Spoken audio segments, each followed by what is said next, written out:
जय साईं राम। नमस्कार, मैं ब्रिजमोहन सूरी आज आपको मंगलवार का उपाय बताने वाला हूँ।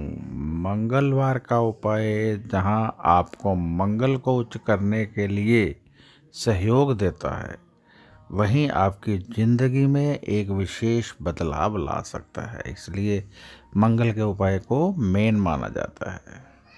एक राजा थे, उन्हों के बच्चा नहीं था, बेटा नहीं था, तो उन्होंने तांत्रिकों से संपर्क किया। तो तांत्रिकों ने कहा कि आपको एक बच्चे की बलि देनी होगी। राजा ने पूरे राज्य में मुनादी करवाई कि जो अपना बच्चा उनको देगा उसे बहुत सारा धन दिया जाएगा। एक गरीब परिवार ने अपना बच्चा उनको दे दिया।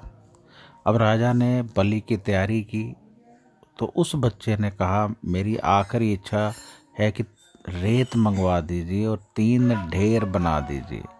3 ढेर रेत के बनाए गए। अब उसने पहला गिरा दिया,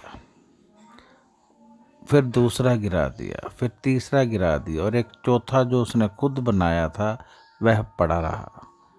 राजा ने कहा ये आपने क्या किया? कहता पहला ढेर मेरे माता पिता का था जिन्होंने मेरी रक्षा नहीं की, मैंने उसे गिरा दिया। दूसरा ढेर मेरे रिश्तेदारों का था, उन्होंने मेरे माता पिता को नहीं समझाया, मैंने उसे भी गिरा दिया। और तीसरा ढेर राजन तुम्हारा था, प्रजा की रक्षा करना तुम्हारा फर्ज है, और परंतु तुम तो खुद अधर्म के रास्ते पर चल रहे हो, मैंने उसे भी गिरा दिया। और ये चौथा ढेर मेरे परमात्मा का है, मुझे इसी पर विश्वास है, इसलिए मैंने इसे अभी रखा हुआ है।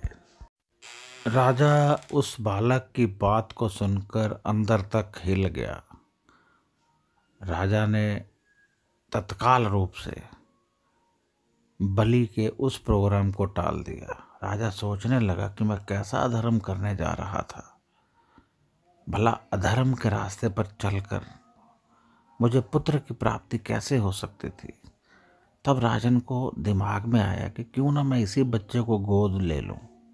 और राजा ने उस बच्चे को गोद ले लिया।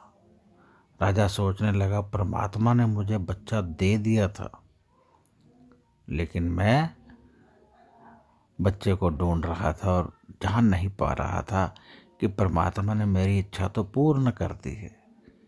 एक कहानी सुनाने का मतलब ये है कि कई बार हमारी समस्याओं का निवारण हो चुका होता है, कई बार हमें हमारी इच्छा पूर्ति नज़र नहीं आ रही होती है, मनोकामना पूर्ण हो चुकी होती है, परंतु फिर भी हम भटक रहे होते हैं।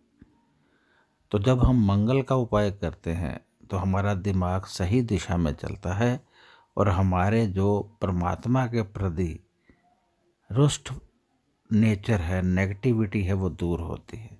तो आज आप रेवड़ियों का दान कीजिए, गुड़ की रेवड़ियाँ ले लीजिए, उसे दान कीजिए, आप तेज़ी से लाभ होगा। यदि आपका कोई सवाल हो तो व्हाट्सएप कीजिए, और यदि आप जन्म कुंडली दिखाना चाहते हो तब भी व्हाट्सएप कीजिए।